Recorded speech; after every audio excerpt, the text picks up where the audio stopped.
सूर्य प्रकाश जी, पहला सवाल मेरा आपसे, कल की घटना जो कुछ भी हुई उसके बाद जो तस्वीर ग्राउंड पर उभर रही है वो बहुत अच्छी स्थिति तो नहीं है, लेकिन दिलीप घोष कह रहे हैं सोशल मीडिया पर ये लिखते हुए कि बदला लेंगे। क्या मतलब है इस बात का? नहीं, देखिए ऐसा है मीनाक्षी जी, आज के इंडियन एक्सप्रेस के फ्रंट पेज में रिपोर्ट आया है जो ममता दीदी आरोप लगा रही हैं कि नौटंकी हो रही है। 50 लोग पे हमला हुआ है, पत्थर फेंका गया है, 8 लोग अस्पताल में हैं। हमारे पार्टी के राष्ट्रीय महासचिव, प्रदेश के अध्यक्ष, पार्टी के राष्ट्रीय सचिव, सबकी गाड़ियां तोड़ दी गई हैं। और सौगत राय जी कहते हैं कि डायमंड हार्बर जाने की क्या जरूरत थी। अब सौगत राय जी आप बताएंगे हम लोग कहां जाएंगे कहां नहीं जाएंगे? लोकतंत्र में देश का हर एक नागरिक उसकी जहां इच्छा वो वहां जा सकता है। मैं अभी भी आपको बताना चाहता हूं, आप लोग जितना आक्रमण करें, आप लोग जितने आताताई हो जाएं, हम लोग उसी बल से दोबारा जाएंगे। ममता दीदी और उनके टीएमसी के जो कार्यकर्ता हैं वो पागल हो गए हैं, बौखला गए हैं, हताश हो गए हैं, निराश हो गए हैं। जिस प्रकार पश्चिम बंगाल की जनता ने हमें अपना आशीर्वाद देने का मन बना लिया है, जनादेश देने का मन बना लिया है, इस प्रकार की दुर्घटना, लोकतंत्र में हिंसा का स्थान कतई नहीं है। संवाद होना चाहिए, समन्वय होना चाहिए। पॉलिटिकली आप आइए, हम लोगों से लड़िए अगर आप लोगों में दम है तो। ये टीएमसी के झंडे लेकर के, टीएमसी का डंडा लेकर के हमारे कार्यकर्ताओं को डराने का काम करते हैं। और फिर आप बताते हैं सीआईएसएफ का क्या जुरिस्डिक्शन होता है, सीआरपीएफ का क्या जुरिस्डिक्शन होता है। लॉ एंड ऑर्डर फेल हो गई है ममता दीदी की सरकार में। जो कुशासन, जंगल राज बिहार से लगता है बंगाल शिफ्ट हो गया है, लेकिन बहुत दिनों तक हम ये चलने नहीं देंगे। मीनाक्षी जी, मैं आपके माध्यम से आज तक दर्शकों को बताना चाहता हूं, बीजेपी के प्रदेश अध्यक्ष अगर सोशल मीडिया पर लिखेंगे कि हम बदला लेंगे तो क्या मतलब है इस बात का? संदेश क्या जाएगा कार्यकर्ताओं के बीच?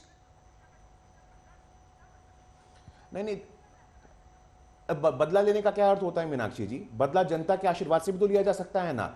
एक एक लाठी का, एक एक जो हमारा कार्यकर्ता जख्मी हुआ है, बदला इस रूप में लेंगे कि पश्चिम बंगाल की जनता का एक एक वोट, उनका आशीर्वाद, उनका जनादेश प्राप्त करके बदला लेने की बात कर रहे हैं वो।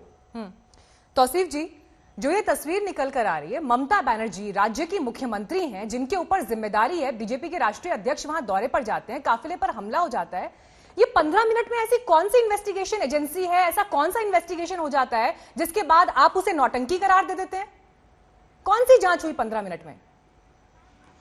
देखिए, ये 15 मिनट वाली बात सिर्फ कल की नहीं है, इसके पहले सिलीगुड़ी में भी ड्रामा किया गया था। ममता बनर्जी ने बहुत स्पष्ट लफ्जों में कहा, जब वहां पे वेस्ट बंगाल पुलिस ने पोस्टमार्टम के बिना पे ये बात बताया कि पेलेट्स गन का इंजरी, शॉट गन का इंजरी, जो कि पुलिस कैरी नहीं करती, तो ये बीजेपी वाले उसमें भी इल्जाम लगा रहे थे कि पुलिस ने ही गोली मारा, पुलिस ने ही गोली चलाया। जबकि कल के हमले के बाद, कल जो कुछ हुआ, तौसीफ जी, कल जो कुछ हुआ उसके बाद ममता बनर्जी कह रही है नौटंकी है, बीजेपी ने खुद अपने ऊपर हमला करा दिया। क्या आपके पास कोई सीसीटीवी फुटेज है?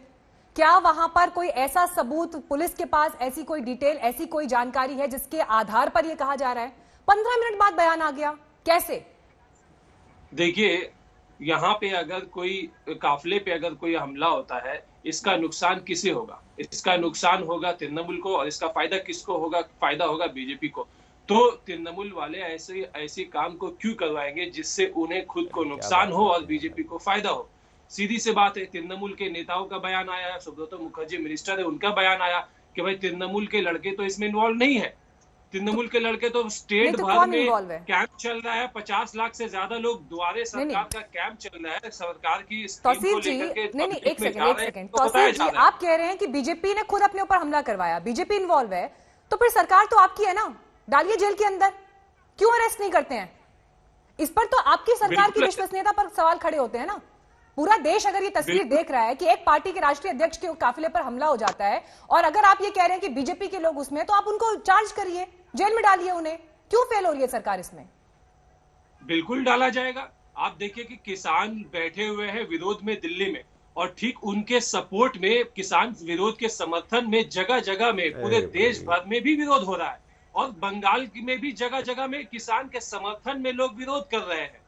तो यहाँ पे इसमें जब मामला ऐसा है, वहां से अगर काफिला गुजरता है तो उसमें तो वो लोग कौन ढक्कर, कौन पत्थर मारा, कैसे ही इनको पहले से प्लानिंग था, कैसे ये लोग पहले से वीडियो बनाने लगे, वीडियो में दिखाया जा रहा कि पत्थर फेंका जा रहा। ये बहुत सारे विषय जी, बहुत सारे एंगल जिसका जांच होगा पूरे तरीके से। अब आप किसानों का मुद्दा उठा रहे हैं, यहाँ पर किसानों की बात आप कर रहे हैं, यहाँ पर आप ही के वित्त मंत्री बजट सेशन में बोल देते हैं कि किसानों की 2,90,000 की इनकम है एनुअली। इतना पर कैपिटा इनकम नहीं है आपके राज्य में, और आप ये एक गलत फिगर कोट कर देते हैं और फिर आप एक राष्ट्रीय चैनल पर बैठकर किसानों का मुद्दा उठाते हैं। आप चाहते हैं कि लोग गंभीरता से लें आपको। कैसे आपके वित्त मंत्री के पास ये फिगर आया है 2,90,000 का? सेंट्रल गवर्नमेंट देश में किसान का नेशनल एवरेज नहीं है इतना, और आप किसान की बात ऐसे उठाते हैं। एक पॉलिटिकल हिंसा के ऊपर बात हो रही है और वहां पर आप किसान का मुद्दा उठा के लेकर आ रहे हैं। क्यों ना समझा जाए कि सिर्फ एक राजनीतिक विरोध है? नहीं, देखिए नेशनल एवरेज क्या है और हमारे बंगाल में जो किसान रहते हैं या बंगाल में जो जीडीपी है या बंगाल में अनएम्प्लॉयमेंट रेट है वो क्या है, कि हमारी बंगाल की सरकार की पॉलिसी के तहत बंगाल में क्या पोजीशन है और बीजेपी के सरकार की पॉलिसी के तहत नेशनल एवरेज क्या है, ये उसका उस फिगर को बताया गया।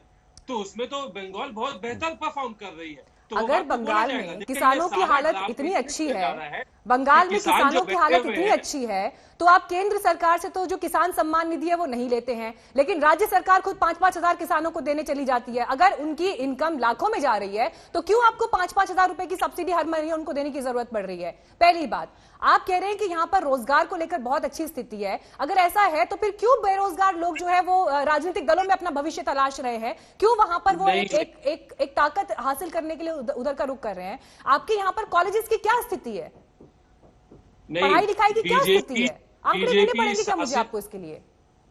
बीजेपी शासित राज्यों के बनिस्बत बंगाल का जो पोजीशन है वो उतना खराब नहीं है, ये बात है।